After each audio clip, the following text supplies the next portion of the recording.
Hi everyone, my name is Irina Stapit, and today we have my very first guest, Caitlin, with me. Caitlin and I, we worked together at Microsoft a few years ago. Hi Caitlin, welcome. Hi, Irina. Thanks for having me. I'm excited to be here. We're so excited to have you here, and today we'll be talking about your journey about becoming a UX researcher and your experience with it.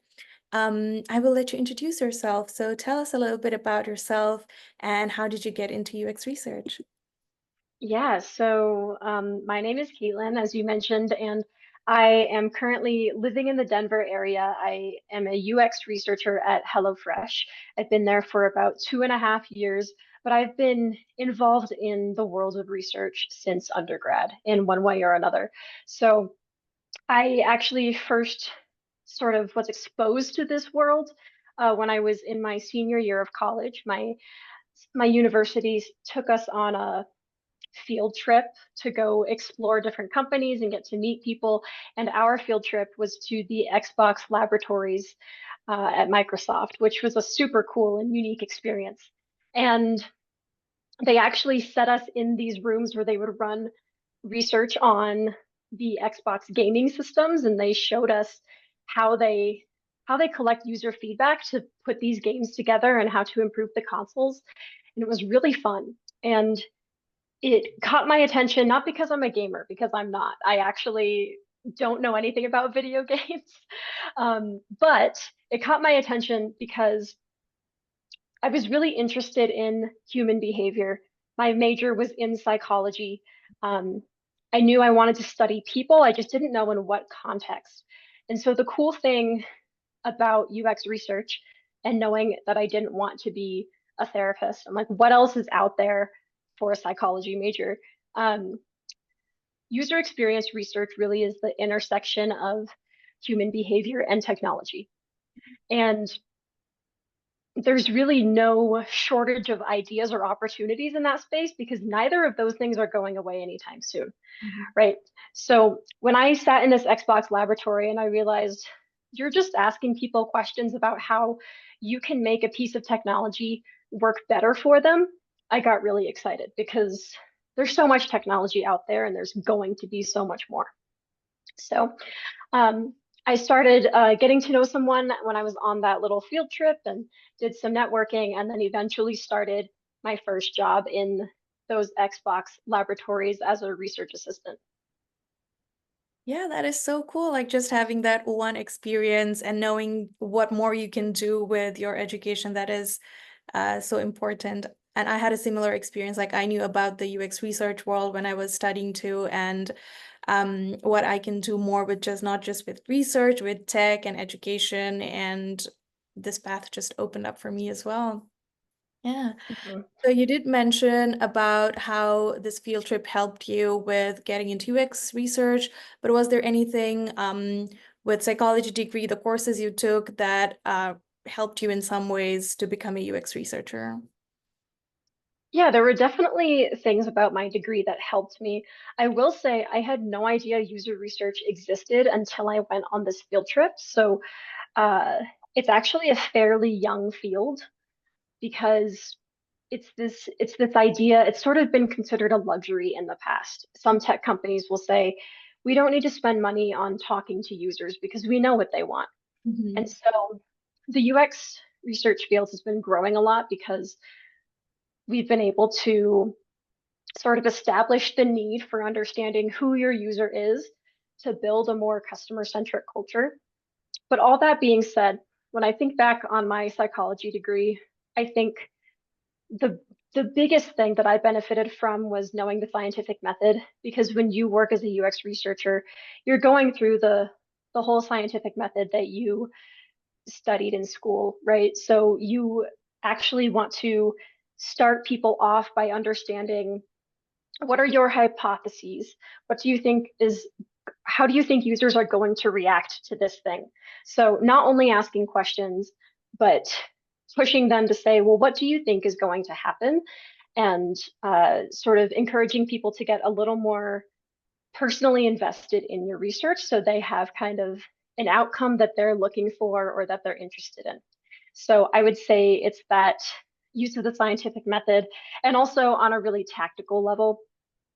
Whenever you're running surveys, there's some statistical analysis and stuff that you have to do, which I actually hate. That's one of my least favorite parts. I know some people love it, but I have a hard time with it. That's the other sort of tactical thing, is knowing how to use basic tools like R and SPSS and things like that.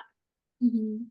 Yeah, there's so much more to just than asking questions in UX research, and people sometimes think that it is so easy to just like you ask questions and you get answers, and that's what UX research is. But what is like some things or one thing that you wished you knew before like entering the UX research world? Yeah, this question transitions really well from what I just said. So it is so much more than asking questions. You're completely right. I think one of the things I wish that I had known is how being a UX researcher takes a lot of persuasive skills. You actually are in these situations a lot where you need to make an argument and sort of advocate for your idea, because stakeholders will come to you with a specific question, and sometimes they will assume they know which method that you need to do and which questions to ask. And you sometimes need to read between the lines to understand what they really need to know. And then you need to present something different and say, I think in order to really answer the root of your question, we need to try a concept test instead of a survey, for example. And so being able to sort of establish yourself as the expert in this area when a stakeholder thinks they know exactly what they want is a tricky thing to do, but that's a really, really good skill to develop too. Mhm. Yeah, that's so true. And I know that you have been working for a few years now, and how has UX research world evolved? How have you seen it just like change?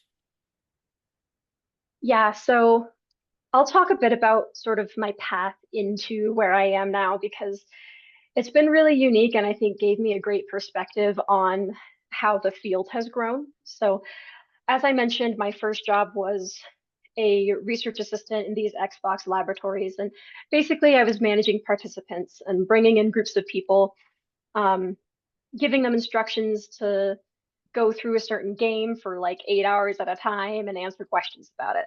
So that's what I started with. But I did want to get out of there because, like I said, I'm not a gamer. I said, this is someone's dream job, but it's not mine.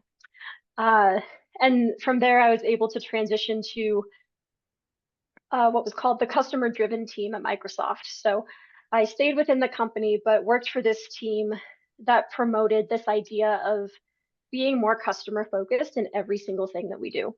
And the mission of this team was to sort of bridge the gap between the customer and a Microsoft employee. So we ran a series of programs that helped Microsoft employees connect with customers. They would have to do no work on their end. They would just show up and we would have customers waiting for them. And that was really fun because you could see the light bulb go off. I think one of the most rewarding things about UX research is when you see your insights make an impact.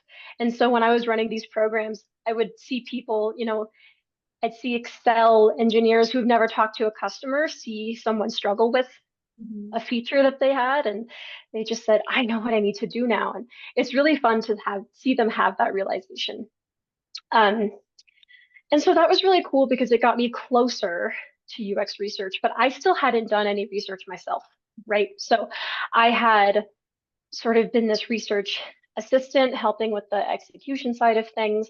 And then I was in this sort of program manager role where I'm really just democratizing research for the company.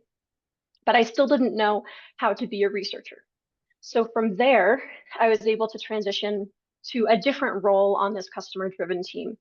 And essentially, the thing, excuse me, sorry about that. I have a cough that has not gone away. Um, this role that I transitioned into, I was essentially a culture researcher, which was a really cool place to be. My job here was to track the impact of these customer driven programs and see what difference are they actually making on the culture at Microsoft, and how do we measure a customer driven culture? What does that even look like? So we ran a lot of interviews. We sent a lot of surveys to employees, and that was super cool just to understand what it looks like to have I would say like a mature research organization that really puts the customer first. And so that was really great, but I still had this itch I feel like I needed to scratch. I wasn't doing user experience research. I was doing culture research on, how user driven we can be. So you can see it's like it was all related, but I still wasn't a specialist in user experience research, like specifically on the technology side, Mhm. because a user experience researcher will be a lot more involved with the digital side of things. They'll get into the nitty gritty of a website, they'll walk through it with customers and say, okay, what's working for you? What's not working? What's confusing? What's difficult? Um, and I wanted to get into that sort of these more tangible parts of the research experience.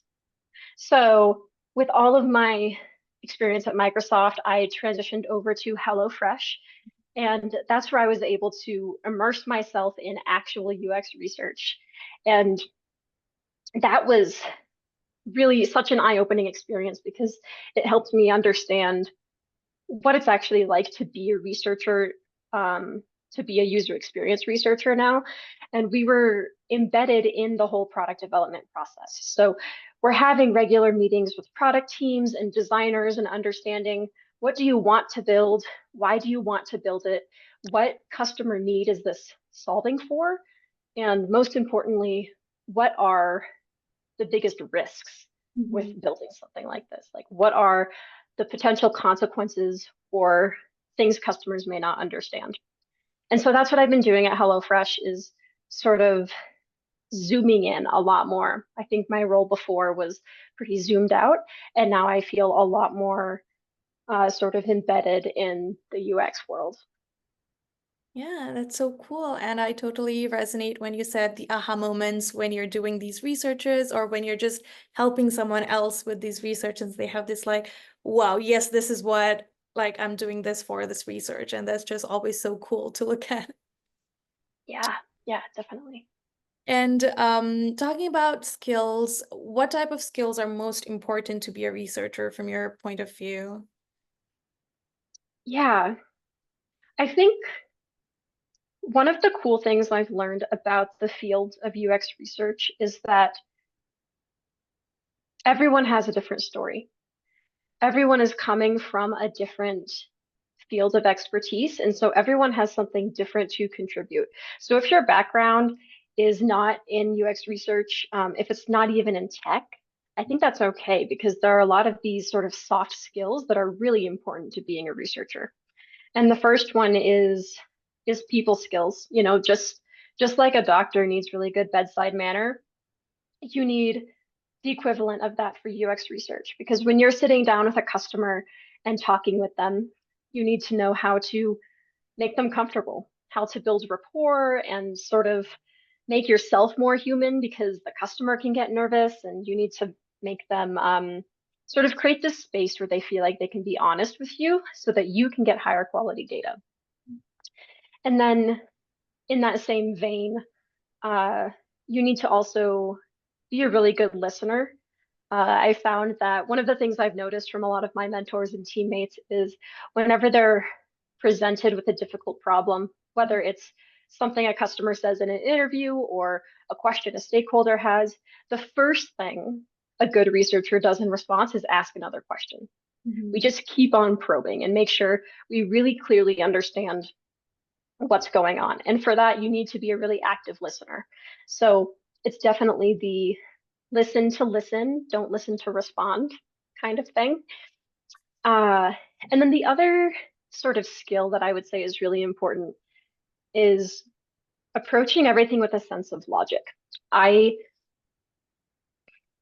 for as long as I can remember, since I entered my career, I felt like there was some secret or some information that everyone else knew about being a researcher that I just didn't know. It's like everyone else just seems to somehow show up here and they just know so much more than I do. And I ask how I can learn it, and they're like, I don't know, figure it out. So I one thing I learned is that again, when you're presented with a difficult problem, or say you don't know how to phrase a survey question or how Mhm. to present a certain finding to a stakeholder, making things simple is often the best way to go. Mhm. Because what you can rest assured, like you can be assured that if you are confused about something, then the user probably is too. So if Mhm. the stakeholder is trying to describe something, I've been in this situation a lot. A stakeholder is describing to me like what this feature is supposed to do, and it makes no sense at all to me. It's a valid response to say, I don't understand. Can you please break this down for me? Another sort of tip that I got from one of my mentors was asking people to break this down for me like I'm an eighth grader, right? Mhm. So don't use any like really fancy words, stay away from the jargon. How would you explain this to someone who knows nothing about it? And I found that that approach, coupled with just being logical about what methods and questions make sense and what doesn't, are really, really great ways to be a stronger researcher. Yeah, that is so important. I think there are so many challenges becoming a UX researcher, sometimes the stakeholder, sometimes the customer, sometimes the research question itself, and how do you present it? And what do you think, from your point of view, like what has been the hardest part of being a UX researcher, and what has been and the best part of being a UX researcher? So many things on both fronts. I mean, every job is difficult in one way or another, but I do love it. And I would say the hardest thing for me, and this is something that I'm still working a lot on, is how to craft a story. Because when you are sharing your results with a group, you are just telling a story. And it needs to be engaging, it needs to make sense, and it also needs to be relevant and true, right? So you need to make sure that these insights are rigorous and articulate and all of these things. I think in that area, it's really hard to find the line between being detailed but not too detailed, because if you're sharing too much detail, people are going to check out. Mhm. But if you're not sharing enough detail, people are just going to have more questions and you're never going to finish this conversation. So that's something I would say I'm still really actively working on, is how to tell a story and basically which information to share with stakeholders when. So that I'd say that's the most difficult. Uh, and on that same note, all like thinking about all the different ways you can present your research, right? You can write it up in uh, like a document, like a research paper you find online. You can write it in a PowerPoint. You can just do it in a presentation where you sort of do like a group brainstorming session and everyone tosses onto this board what was interesting to them. Like there are so many different ways to do it. So figuring out what the best approach is for this project specifically is a really good thing to consider.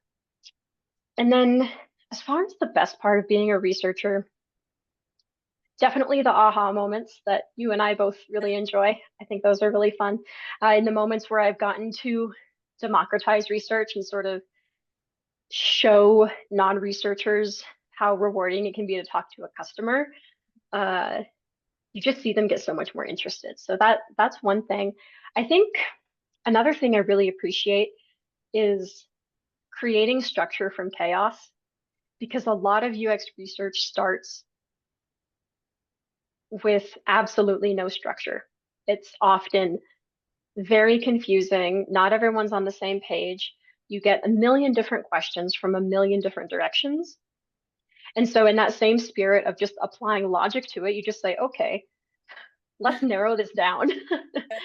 Right. And like, let me make sure I really know what you're trying to ask. And so, it's sort of this thing about like organizing a lot of information and making it digestible. And you're doing the same thing when you're putting together your results to share too, because you've got a lot of messy insights and you need to find a way to clean it up.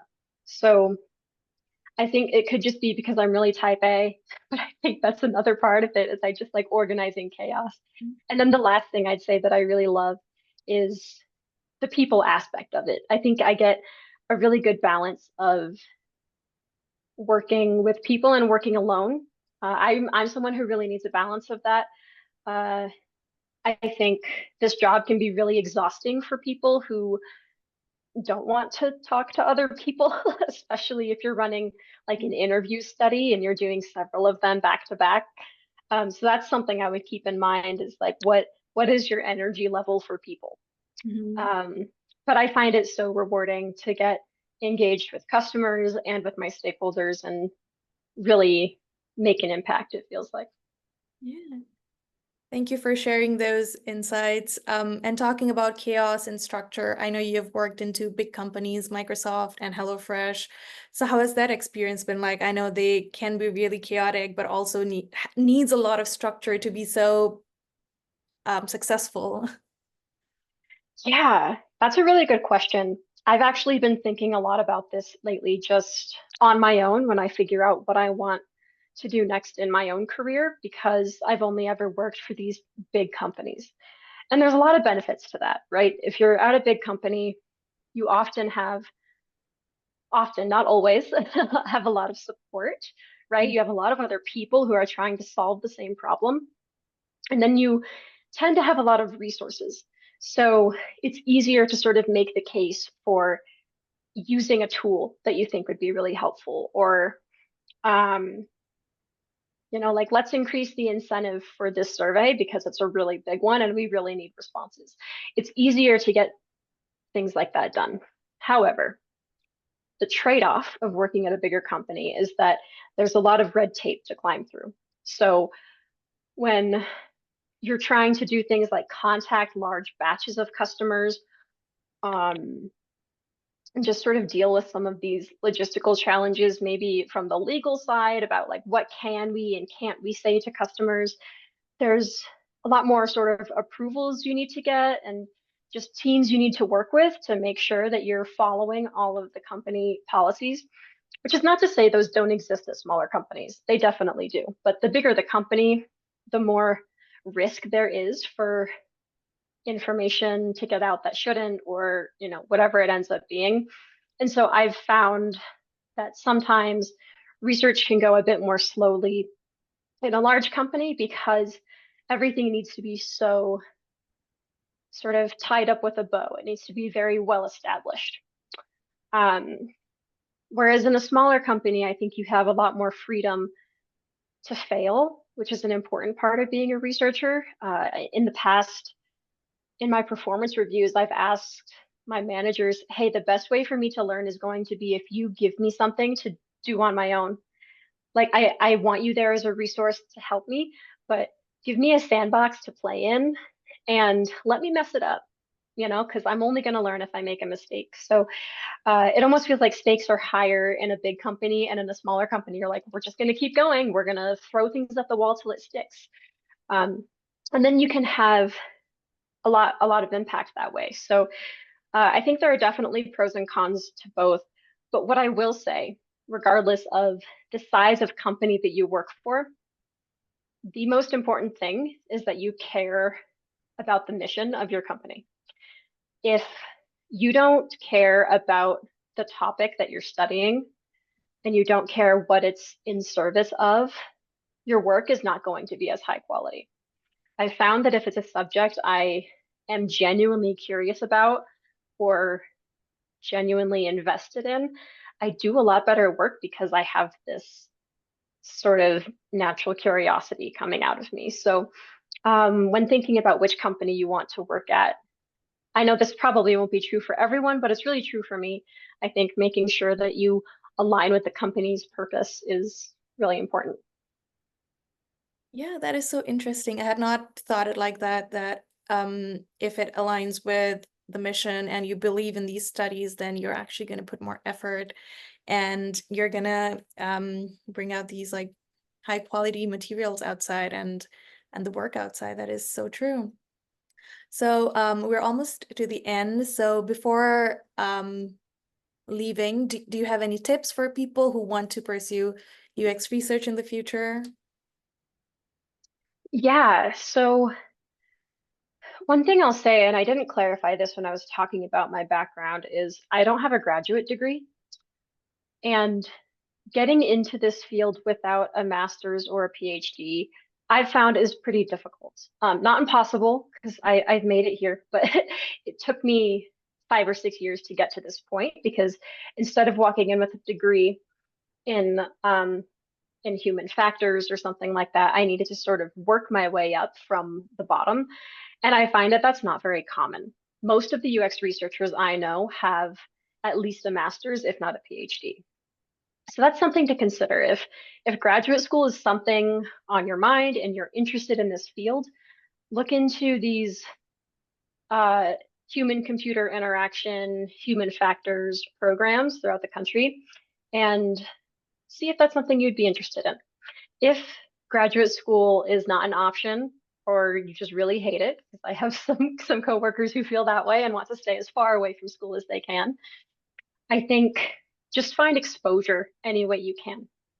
So when it comes to UX research specifically, finding a mentor, someone who is currently working in that field and can talk to you about it and educate you is always really helpful. And then I think getting as close to research as you can is really great. Like I ended up working in these program manager operations roles for a while because I knew I wasn't qualified to be a researcher, but I could at least kind of hover over it a little bit. And I got to work with UX researchers and learn a lot from them in that sense. So any way you can get exposure, whether it's finding a mentor or getting involved in some other tech role, will be really good. The last thing I'll say is that if you're already in tech and you want to move sort of laterally into research, I think that's a great place to be. And I hope you're at a company that supports that because I think that's a very healthy thing to do is just sort of try out these new areas. So if you're in a tech role like product management or design or research operations like I was, and you want to transition over, I say just check in with your HR team, your own managers to ask about how you might be able to get exposed to other disciplines. And sometimes there might be programs available where you can shadow someone for a few hours a week or support them on a single project. And that can give you a little bit more of an idea of if UX research is something you would actually be interested in. Yeah, that's a really helpful tip. Thank you so much, Caitlin. And yeah, that is the end of it. And again, thank you so much for giving your time and all talking about all your experiences. Yeah, thank you so much for having me. I think UX research isn't going anywhere. I think it's growing so much as technology grows, which is going to keep happening. So I would say another beautiful thing about the UX research field is it feels like you've got job security a little bit because you're like people aren't going to stop needing Mhm. customer research. That is so true. Yeah, Yeah. and with that, I will stop the recording, I guess.